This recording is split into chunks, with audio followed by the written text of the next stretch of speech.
नमस्कार दोस्तों, electrical technician channel में आपका स्वागत है। दोस्तों, आज के इस वीडियो के द्वारा मैं आपको बताऊंगा कि किस प्रकार से हम हमारे घर में जितने भी रूम्स होते हैं उनमें इन्वर्टर का वायरिंग किस प्रकार से करेंगे, वो भी केवल एक इन्वर्टर का उपयोग करते हुए। दोस्तों, यहाँ पे आप एक छोटा सा लेआउट देख रहे हैं जिसमें 3 रूम, एक कॉरिडोर और एक वॉशरूम है। अब ये जो हमारे रूम्स हैं, इन्हीं रूम्स में हमें इन्वर्टर का कनेक्शन करना है। तो किस प्रकार से कनेक्शन करेंगे दोस्तों, देख लीजिए। दोस्तों, जो हमारा घर होता है, घर में जो हमारा मेन पावर सप्लाई आती है वो सीधे ही इलेक्ट्रिक पोल से हमारा जो एनर्जी मीटर होता है उसमें आती है। उसके बाद में हम यहाँ पर एक मेन डिस्ट्रीब्यूशन बोर्ड का उपयोग करते हैं। जो हमारा मेन डिस्ट्रीब्यूशन बोर्ड होती है उसमें एक एमसीबी, एक आरसीसीबी और कुछ सिंगल पोल के एमसीबी होते हैं। ठीक है दोस्तों, ये जो हमारे सिंगल पोल के एमसीबी हैं, इनका उपयोग हम हर एक रूम को पावर सप्लाई देने के लिए करते हैं। अब ये जो हमारे एमसीबी है, इनमें हम फेज सप्लाई का कनेक्शन करते हैं। ठीक है, और जो हमारा न्यूट्रल सप्लाई होता है उसको डिस्ट्रीब्यूट करने के लिए यहाँ पर हम एक न्यूट्रल बस बार का उपयोग करते हैं। अब यहाँ पे जितने भी हमारे रूम्स हैं उन रूम में हमें एक एक स्विच बोर्ड का इस्तेमाल करना है। तो यहाँ पे हम एक एक स्विच बोर्ड को ला देते हैं। ठीक है, उसके बाद दोस्तों देखिए, ये जो हमारे रूम्स हैं इन रूम में हमें एक एक पंखे का भी इस्तेमाल करना है। ठीक है, और सभी रूम में हम दो दो बल्ब का इस्तेमाल करेंगे। तो यहाँ पर हम दो दो बल्ब का भी कनेक्ट कर देते हैं। अब ये जो हमारा वॉशरूम है, इस वॉशरूम में हमें केवल एक बल्ब का कनेक्शन करना है। तो ये जो हमारा बल्ब है इसको चालू और बंद करने के लिए यहाँ पर हम एक स्विच का इस्तेमाल करेंगे। इसी स्विच के द्वारा हम इस बल्ब को चालू और बंद कर सकते हैं। दोस्तों, ये जो हमारा घर है, इस घर में हमें इन्वर्टर का भी कनेक्शन करना है। तो इन्वर्टर का कनेक्शन करने के लिए यहाँ पर हम एक इन्वर्टर का उपयोग करेंगे। ठीक है, अब ये जो हमारा इन्वर्टर है इसको इनकमिंग पावर सप्लाई देने के लिए हम यहाँ पर एक बैटरी का उपयोग करेंगे। तो यहाँ पे हमारा जो स्विच बोर्ड है इसमें हमें दो प्रकार का पावर सप्लाई लेके जाना है। पहला तो मेन पावर सप्लाई और दूसरा इन्वर्टर का पावर सप्लाई। तो किस प्रकार से हम कनेक्शन करेंगे दोस्तों, देख लीजिए। दोस्तों, इस वीडियो को आप लास्ट तक देखिएगा। यदि आपको ये वीडियो पसंद आए तो प्लीज़ इस वीडियो पर लाइक जरूर कर दीजिएगा और इस वीडियो को आपके फ्रेंड्स के साथ शेयर करना ना भूलिएगा। ठीक है दोस्तों, चलिए आगे बढ़ते हैं। देखिए दोस्तों, ये जो हमारा एनर्जी मीटर होता है इसमें जो पहला टर्मिनल और जो दूसरा टर्मिनल होता है इसमें हमें फेज सप्लाई और न्यूट्रल सप्लाई देना पड़ता है। पहले टर्मिनल पे हम फेज सप्लाई देते हैं और दूसरे टर्मिनल पे न्यूट्रल सप्लाई देते हैं। तो यहाँ पे हमने कनेक्शन कर दिया। ये दोनों वायर हमारे इनकमिंग पावर सप्लाई हो जाएंगे जो कि हमारे इलेक्ट्रिक पोल से आ रहे हैं। अब ये जो हमारा एनर्जी मीटर है इसका जो तीसरा टर्मिनल है ये वाली, ठीक है, ये हमारा आउटगोइंग न्यूट्रल सप्लाई होता है। तो यहाँ से हम एक वायर को कनेक्ट करेंगे और इसको ले जाके एमसीबी के साथ कनेक्ट कर देंगे। ठीक है दोस्तों, अब ये जो हमारा एनर्जी मीटर है इसका जो चौथा नंबर का टर्मिनल है ये वाली, यहाँ से हमें फेज सप्लाई मिलता है। ठीक है, तो यहाँ से एक वायर को कनेक्ट करेंगे और इसको भी ले जाके एमसीबी को इनकमिंग पावर सप्लाई दे देंगे। अब ये जो हमारा एमसीबी है इसके आउटगोइंग टर्मिनल से एक वायर को कनेक्ट करेंगे और इसको आरसीसीबी के साथ लूप कर देंगे, यानी कि आरसीसीबी को इनकमिंग पावर सप्लाई दे देंगे। ठीक है, इसी प्रकार से न्यूट्रल सप्लाई को भी कर देंगे। तो ये जो हमारा आरसीसीबी था इसको इनकमिंग पावर सप्लाई मिल गया। अब ये जो हमारा आरसीसीबी है इसका जो न्यूट्रल सप्लाई का आउटगोइंग टर्मिनल है, यानी कि ये वाली, इस टर्मिनल से एक वायर को कनेक्ट करना है और इसको ले जाके हमें इस बस बार के साथ कनेक्ट कर देना है। ठीक है, तो यहाँ से एक वायर को कनेक्ट किया और इसको ले जाके बस बार के साथ कनेक्शन कर दिए। अब ये जो हमारा दूसरा टर्मिनल है इस टर्मिनल से हमें फेज सप्लाई का आउटगोइंग मिलता है। तो यहाँ से एक वायर को कनेक्ट करेंगे और इसको ले जाके सभी एमसीबी के साथ कनेक्शन कर देंगे। यहाँ पर हमने एक एमसीबी को इनकमिंग पावर सप्लाई नहीं दी है। इसको इनकमिंग पावर सप्लाई इसलिए नहीं दी है क्योंकि इस एमसीबी का उपयोग हम इन्वर्टर के लिए करेंगे। ठीक है, तो यहाँ पे हमारे जितने भी एमसीबी थे इनको हमने फेज सप्लाई के द्वारा कनेक्शन कर दिए हैं। ठीक है, अब देखिए यहाँ पे जो हमारा इन्वर्टर है दोस्तों, इसमें हमें दो प्रकार का इनकमिंग पावर सप्लाई देना पड़ता है। पहला तो बैटरी से इनकमिंग पावर सप्लाई और दूसरा मेन पावर सप्लाई। ठीक है, तो यहाँ पे हम बैटरी के द्वारा इनकमिंग पावर सप्लाई दे देते हैं। तो दोस्तों देखिए, जो हमारा इन्वर्टर होता है उसमें आपको 3 वायर मिल जाएंगे। ठीक है, एक रेड वायर, एक ब्लैक वायर और एक केबल मिलेगा। तो ये जो हमारा रेड वायर होता है ये हमारा पॉजिटिव वायर होती है। तो इसको हम क्या करते हैं कि बैटरी के पॉजिटिव टर्मिनल के साथ कनेक्ट कर देते हैं। ठीक है, उसके बाद ये जो हमारा ब्लैक वायर है उसको हम बैटरी के नेगेटिव टर्मिनल के साथ कनेक्ट कर देंगे। ठीक है दोस्तों, ये जो हमारा केबल है ये केबल हमारा इनकमिंग पावर सप्लाई होती है। ठीक है, यानी कि मेन पावर सप्लाई का इनकमिंग होती है।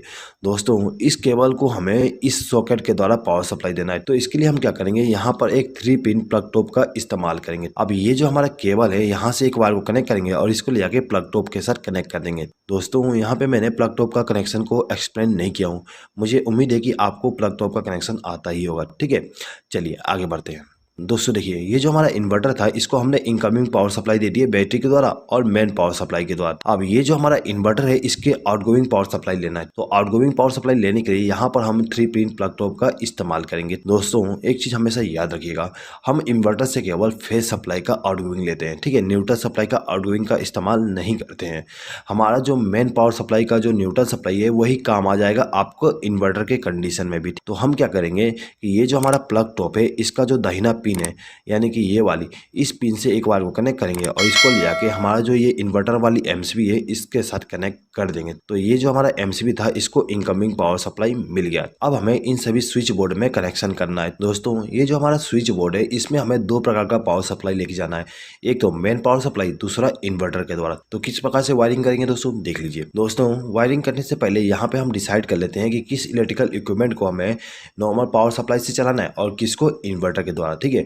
तो यहाँ पे हम मान लेते हैं कि जो हमारा फैन है और ये जो हमारा एलईडी बल्ब है इनको हमें इन्वर्टर के पावर सप्लाई के द्वारा चलाना है, और ये जो हमारा एलईडी बल्ब है इसको हमें नॉर्मल पावर सप्लाई के द्वारा चलाना है, ठीक है। सेम टू सेम बाकी रूम में करेंगे। ये फैन और ये बल्ब हमारा इन्वर्टर के द्वारा चलेगा और ये हमारा नॉर्मल पावर सप्लाई के द्वारा, ठीक है। इसी प्रकार से ये फैन और ये बल्ब हमारा इन्वर्टर के द्वारा और ये हमारा जो एलईडी बल्ब है और ये जो सॉकेट है उसको हम नॉर्मल पावर सप्लाई के द्वारा कनेक्ट करेंगे, ठीक है दोस्तों। चलिए तो कैसे वायरिंग करेंगे देख लीजिए। तो देखिए दोस्तों, ये जो हमारा रूम नंबर 1 है इसमें हमें इनकमिंग पावर सप्लाई देना है मेन वाली। तो दोस्तों ये जो हमारा एमसीबी है इस एमसीबी के आउटगोइंग टर्मिनल से एक वायर को कनेक्ट करेंगे और इसको ले जाके इस स्विच के साथ कनेक्ट कर देंगे। दोस्तों ये जो हमारा स्विच है इसका इस्तेमाल हम इस बल्ब को ग्लो कराने के लिए करेंगे। तो इसके लिए हम क्या करते हैं कि ये जो हमारा स्विच था इसके आउटगोइंग टर्मिनल से एक वायर को कनेक्ट करेंगे और इसको ले जाके इस बल्ब को फेज सप्लाई दे देंगे। तो इस बल्ब को हम यदि चालू करना चाहें तो इस स्विच को प्रेस करके चालू कर सकते हैं और इसको प्रेस करके बंद कर सकते हैं, ठीक है दोस्तों। अब ये जो दूसरा स्विच है इसको हम इस सॉकेट को कंट्रोल करने के लिए इस्तेमाल करेंगे। ये जो हमारा स्विच है इसको इनकमिंग पावर सप्लाई हम यहाँ से कनेक्ट कर देंगे, ठीक है, यानी कि एक वायर को लूप करके इनकमिंग पावर सप्लाई दे देंगे, ठीक है। अब हम क्या करेंगे कि ये जो हमारा स्विच है इसके आउटगोइंग टर्मिनल से एक वायर को कनेक्ट करेंगे और इसको ले जाके हमारा जो सॉकेट है उसका जो दाहिना पिन है उसके साथ इस वायर को कनेक्ट कर देंगे, जिससे क्या होगा इस स्विच को प्रेस करने पे इस सॉकेट में फेज सप्लाई पहुंच जाएगी, ठीक है। तो दोस्तों यहाँ पे आप देख सकते हो कि ये जो हमारा बल्ब है और ये जो सॉकेट है उसको हमने नॉर्मल पावर सप्लाई के द्वारा कनेक्शन कर दिया है। इसी प्रकार से हम रूम नंबर 2 में भी कनेक्शन करेंगे। तो कैसे करेंगे देख लीजिए। ये जो हमारा दूसरा एमसीबी है इस एमसीबी से एक वायर को कनेक्ट करेंगे और इसको ले जाके स्विच के साथ कनेक्ट कर देंगे, ठीक है, यानी कि इस स्विच को हमने इनकमिंग पावर सप्लाई दे दी है। अब ये जो स्विच था इसके द्वारा हम इस बल्ब को कंट्रोल करेंगे। तो क्या करेंगे, इसके आउटगोइंग टर्मिनल से एक वायर को कनेक्ट करेंगे और इस बल्ब को फेज सप्लाई दे देंगे, ठीक है। अब ये जो दूसरा स्विच है इसके द्वारा हमें इस सॉकेट को कंट्रोल करना है। तो हम क्या करेंगे, यहाँ से एक वायर को लूप करके इसको इनकमिंग पावर सप्लाई दे देंगे और इसके आउटगोइंग टर्मिनल से एक वायर को कनेक्ट करके इस सॉकेट को इनकमिंग पावर सप्लाई दे देंगे फेज सप्लाई का। इसी प्रकार से ये जो हमारा रूम नंबर 3 है इसको हम कनेक्शन करेंगे। तो इसके लिए हम क्या करते हैं, ये जो हमारा तीसरा एमसीबी है इसका उपयोग करेंगे। तो यहाँ से एक वायर को कनेक्ट किया और इसको ले जाके हमारा जो स्विच बोर्ड है उसको इनकमिंग पावर सप्लाई दे दूंगा, ठीक है। अब ये जो स्विच है उसके द्वारा हम इस बल्ब को कंट्रोल करेंगे। तो यहाँ से एक वायर को कनेक्ट करके इस बल्ब को फेज सप्लाई दे दूंगा। अब ये जो सॉकेट है इसको हम इस स्विच के द्वारा कंट्रोल करेंगे। तो इसको हम इनकमिंग पावर सप्लाई यहाँ से लूप करके कर देंगे। अब इसका जो आउटगोइंग टर्मिनल है वहाँ से एक वायर को कनेक्ट करेंगे और इस सॉकेट को फेज सप्लाई दे देंगे, ठीक है दोस्तों। अब देखिए, अब जो हमारा कॉरिडोर था इसमें भी हमने एक स्विच बोर्ड का इस्तेमाल किए थे। अब इस स्विच बोर्ड के द्वारा हम क्या करेंगे, ये जो हमारा बल्ब है इसको मेन पावर सप्लाई के द्वारा रन कराएंगे और ये जो सॉकेट है इसको भी हम मेन पावर सप्लाई के द्वारा चलाएंगे। अब ये जो हमारा बल्ब है इसको हम इन्वर्टर के द्वारा ग्लो कराएंगे और जो हमारा वॉशरूम है वॉशरूम में भी जो बल्ब है उसको हम इन्वर्टर के द्वारा कनेक्शन करेंगे, ठीक है दोस्तों। तो देखिए, इस स्विच बोर्ड में हमें मेन पावर सप्लाई का कनेक्शन करना है। तो हम क्या करेंगे, ये जो हमारा चौथा एमसीबी है इस एमसीबी से एक वायर को कनेक्ट करके लेके जाएंगे और इस स्विच बोर्ड को इनकमिंग पावर सप्लाई दे देंगे। हमने इस स्विच को इनकमिंग पावर सप्लाई दी है, ठीक है। तो इस स्विच के द्वारा हम इस बल्ब को कंट्रोल करेंगे।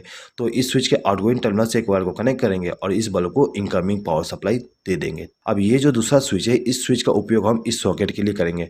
तो क्या करेंगे, इसके लिए इसको हम इनकमिंग पावर सप्लाई यहाँ से वायर को लूप करके दे देंगे। अब इसका जो आउटगोइंग टर्मिनल है वहां से वायर को कनेक्ट करके इस सॉकेट को फेज सप्लाई दे देंगे, ठीक है दोस्तों। तो यहाँ पे जो हमारा मेन पावर सप्लाई थी उसका जो फेज सप्लाई है उसका कनेक्शन कंप्लीट हो गया है, ठीक है दोस्तों। अब ये जो हमारा स्विच बोर्ड है इस स्विच बोर्ड में हमें इन्वर्टर का कनेक्शन भी करना है। तो इसके लिए हम क्या करेंगे कि ये जो हमारा एमसीबी है यानी कि जो एमसीबी का उपयोग हमने इन्वर्टर के लिए किए थे उसके आउटगोइंग टर्मिनल से एक वायर को कनेक्ट करेंगे और इसको ले जाके इस स्विच बोर्ड के साथ कनेक्शन कर देंगे। हमने इस स्विच को इनकमिंग पावर सप्लाई दे दी है, ठीक है।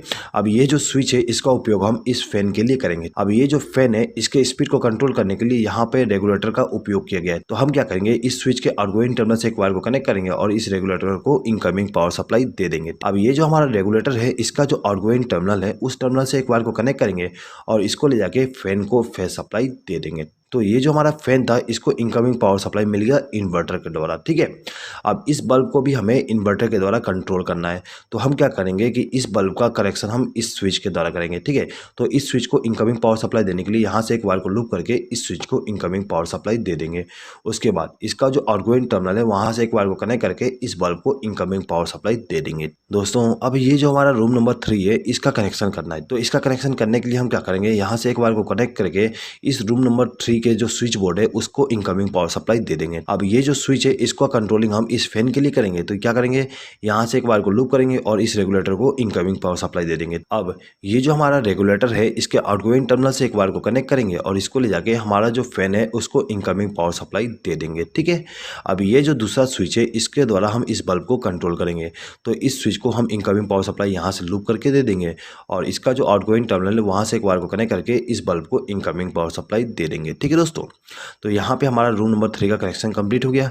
अब हमें रूम नंबर 2 का कनेक्शन करना है। अब ये जो हमारा रूम नंबर 2 है इसको इन्वर्टर के द्वारा पावर सप्लाई देने के लिए यहाँ से एक वायर को लूप करेंगे और इसको ले जाके किसी भी स्विच के साथ कनेक्ट कर देंगे, ठीक है दोस्तों।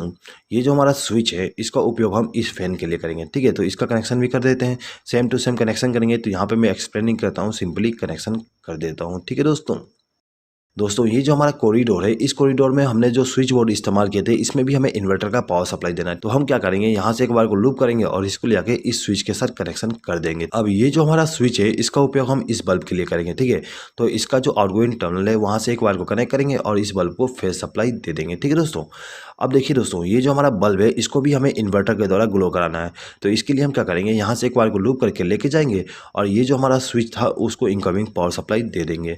अब इसका जो आउटगोइंग टर्मिनल है वहाँ से एक बार को कनेक्ट करके इस बल्ब को फेस सप्लाई दे देंगे, ठीक है दोस्तों। तो यहाँ पे हमारा जो फेस सप्लाई था इन्वेंट पावर वाली और इन्वर्टर वाली उसका कनेक्शन कंप्लीट हो गया है दोस्तों। यदि आप यहाँ पे हर एक रूम के लिए अलग अलग एमसीबी का उपयोग करना चाहते हैं इन्वर्टर के वायरिंग के लिए भी तो आप कर सकते हो, ठीक है। उसके लिए आपको यहाँ पे एमसीबी का कनेक्शन करना है और उन एमसीबी को इनकमिंग पावर सप्लाई देने के लिए यहाँ से लूप कर दोगे जिस प्रकार से हमने यहाँ पे किए हैं, ठीक है दोस्तों। अब हर एक एमसीबी के द्वारा आउटगोइंग पावर सप्लाई लेके जाएंगे हर एक रूम के लिए, ठीक है दोस्तों। यदि आप इस वीडियो का पीडीएफ फाइल डाउनलोड करना चाहते हैं तो उसका लिंक मैं आपको कम्युनिटी टैब में दे दूंगा। इस वीडियो का पीडीएफ फाइल केवल मेरे मेंबर्स ही डाउनलोड कर सकते हैं दोस्तों। यदि आपने हमारे चैनल का मेंबरशिप अभी तक ज्वाइन नहीं किया और यदि आप इस वीडियो का पीडीएफ फाइल डाउनलोड करना चाहते हैं तो आप मेंबरशिप को ज्वाइन करके हर एक वीडियो का पीडीएफ फाइल डाउनलोड कर सकते हैं। और यदि आप बिना मेंबरशिप को ज्वाइन किए पीडीएफ फाइल डाउनलोड करना चाहते हैं तो उसके लिए अलग से एक लिंक दिया गया है, उस लिंक पे क्लिक करके आप डाउनलोड कर सकते हैं। लेकिन उसके लिए आपको थोड़ा सा चार्जेस देना पड़ेगा, वो चार्जेस केवल मुझे सपोर्ट करने के लिए होगा, ठीक है दोस्तों। चलिए आगे बढ़ते हैं। देखिए दोस्तों अब हमें यहाँ पे न्यूट्रल सप्लाई का कनेक्शन करना है। तो न्यूट्रल सप्लाई का कनेक्शन करने के लिए हम इस बस बार का उपयोग करेंगे दोस्तों। ये जो हमारा रूम नंबर 1 है इसमें हम सबसे पहले न्यूट्रल सप्लाई का कनेक्शन कर देते हैं दोस्तों। ये जो हमारा रूम नंबर 1 है इसमें न्यूट्रल सप्लाई का कनेक्शन करने के लिए हम क्या करेंगे कि ये जो हमारा बस बार है यहाँ से एक वायर को कनेक्ट करेंगे और इसको ले जाके हमारा जो बल्ब है उसको न्यूट्रल सप्लाई दे देंगे दोस्तों। ये जो हमारा फैन है इसको भी हमें न्यूट्रल सप्लाई देना है। तो इसको न्यूट्रल सप्लाई देने के लिए यहाँ से एक वायर को लूप करके इसको न्यूट्रल सप्लाई दे देंगे, ठीक है। अब ये जो हमारा सॉकेट है इस सॉकेट में हमें न्यूट्रल सप्लाई देना पड़ता है। तो इसके लिए हम क्या करेंगे, यहाँ से एक वायर को लूप करके लेके जाएंगे और इस सॉकेट को न्यूट्रल सप्लाई दे देंगे, ठीक है दोस्तों। अब ये जो हमारा रूम नंबर 2 है इसमें भी हमें न्यूट्रल सप्लाई का कनेक्शन करना है, ठीक है। तो न्यूट्रल सप्लाई का कनेक्शन करने के लिए यहाँ से एक वायर को कनेक्ट करके लेके जाएंगे और ये जो हमारा फैन है उसको न्यूट्रल सप्लाई के द्वारा कनेक्शन कर देंगे, ठीक है। अब इन दोनों बल्ब को भी हमें न्यूट्रल सप्लाई देना है। तो यहाँ से एक वायर को लूप करके इन दोनों बल्ब को न्यूट्रल सप्लाई दे देंगे। अब देखिए ये जो हमारा सॉकेट है इसका जो लेफ्ट हैंड साइड का पिन है उस पिन में हमें न्यूट्रल सप्लाई देना है, ठीक है। तो यहाँ से एक वायर को कनेक्ट करेंगे और इसको न्यूट्रल सप्लाई दे देंगे, ठीक है। इसी प्रकार से हमारा जो रूम नंबर 3 है उसको न्यूट्रल सप्लाई देना है। तो हम यहाँ से एक वायर को कनेक्ट करके लेके जाएंगे और इस रूम में जो न्यूट्रल सप्लाई का कनेक्शन करना है वहाँ पर ले जाके कनेक्शन कर देंगे, ठीक है। तो हमने सबसे पहले इस फैन को न्यूट्रल सप्लाई दे दी है। अब हमें इस बल्ब को न्यूट्रल सप्लाई देना है। तो यहाँ से हम दोनों को न्यूट्रल सप्लाई दे देंगे दोस्तों। यहाँ पे आप एक चीज़ नोटिस कर सकते हो कि ये जो हमारा बल्ब था उसको हमने इन्वर्टर के द्वारा कनेक्शन किए और ये जो हमारा बल्ब है उसको हमने मेन पावर सप्लाई के द्वारा कनेक्शन कनेक्शन किए, ठीक है। और दोनों को हमने same to same neutral supply दिए, ठीक है। यहाँ पर हम same to same neutral supply इसलिए दिए क्योंकि हमारा जो न्यूट्रल सप्लाई है वो कॉमन ही होता है, तो हमें यहाँ पे इन्वर्टर के द्वारा न्यूट्रल सप्लाई देने की अलग से ज़रूरत नहीं होती है। हम मेन पावर सप्लाई वाली न्यूट्रल सप्लाई को इस्तेमाल कर सकते हैं, ठीक है दोस्तों। चलिए आगे बढ़ते हैं। अब देखिए दोस्तों, ये जो हमारा सॉकेट है, इस सॉकेट में भी हमें न्यूट्रल सप्लाई देना है। तो इसके लिए क्या करेंगे, यहाँ से एक बार को लूप करके इसको न्यूट्रल सप्लाई दे देंगे, ठीक है। अब ये जो हमारा स्विच बोर्ड है, इसमें भी हमें न्यूट्रल सप्लाई देना है, ठीक है। तो इसके लिए हम यहाँ से एक बार को लूप करके इसको न्यूट्रल सप्लाई दे सकते हैं। दोस्तों यदि आप चाहते हो कि न्यूट्रल सप्लाई को यहाँ से कनेक्शन किया जाए, तो आप यहाँ से एक वायर को जोड़ के ला के कनेक्शन कर सकते हो, ठीक है। अब ये दोनों बल्ब जो है, इनको भी हमें न्यूट्रल सप्लाई देना है, तो यहाँ से एक वायर को लूप करके हम दोनों को न्यूट्रल सप्लाई दे देंगे, ठीक है। अब ये जो हमारा लास्ट बल्ब है, इसको भी हमें न्यूट्रल सप्लाई देना है, तो यहाँ से एक वायर को लूप करके इसको न्यूट्रल सप्लाई देंगे, ठीक है। तो यहाँ पे हमारा फेस सप्लाई और न्यूट्रल सप्लाई का जो कनेक्शन था वो कंप्लीट हो गया। अब हमें केवल अर्थिंग का कनेक्शन करना है। तो अर्थिंग का कनेक्शन करने के लिए क्या करेंगे, हमारे घर में जो भी अर्थिंग होता है वहाँ से एक वायर को कनेक्ट करके लाएंगे और इसको ले आके हमारा जो ये स्विच बोर्ड है, इसका जो मोटा वाला पिन है, उस पिन के साथ कनेक्शन कर देंगे। दोस्तों एक चीज़ हमेशा याद रखिएगा, जो हमारा स्विच बोर्ड होती है उसमें जो मोटा पिन होती है, उस पिन में हमें अर्थिंग का कनेक्शन करना होता है। तो दोस्तों यहाँ पे आप देख सकते हो, ये जो हमारा मोटा पिन है, उस पिन में हमने अर्थिंग का कनेक्शन कर दिए हैं। अब हमें इस सॉकेट में भी अर्थिंग का कनेक्शन करना है, तो इसके लिए हम यहाँ से एक वायर को लूप करके लेके जाएंगे और इस मोटे वाले पिन के साथ कनेक्शन कर देंगे। दोस्तों ये जो हमारा स्विच बोर्ड है, इस स्विच बोर्ड में भी हमें अर्थिंग का कनेक्शन करना है, तो यहाँ से एक वायर को कनेक्ट करके लाएंगे और ये जो हमारा मोटा वाला पिन है उसको हम अर्थ के साथ कनेक्ट कर देंगे, ठीक है दोस्तों। तो कुछ इस प्रकार से हम हमारे घर में मेन पावर सप्लाई और इन्वर्टर का कनेक्शन करते हैं। दोस्तों यदि आपको इस वीडियो पे किसी प्रकार का डाउट है तो आप कमेंट बॉक्स में कमेंट करके पूछ सकते हैं। आई होप कि दोस्तों आपको ये वीडियो पसंद आया होगा। दोस्तों यदि आपको ये वीडियो पसंद आए तो प्लीज़ इस वीडियो पे लाइक ज़रूर कर दीजिएगा और आपके फ्रेंड्स के साथ इस वीडियो को शेयर करना ना भूलिएगा। इस वीडियो को देखने के लिए धन्यवाद।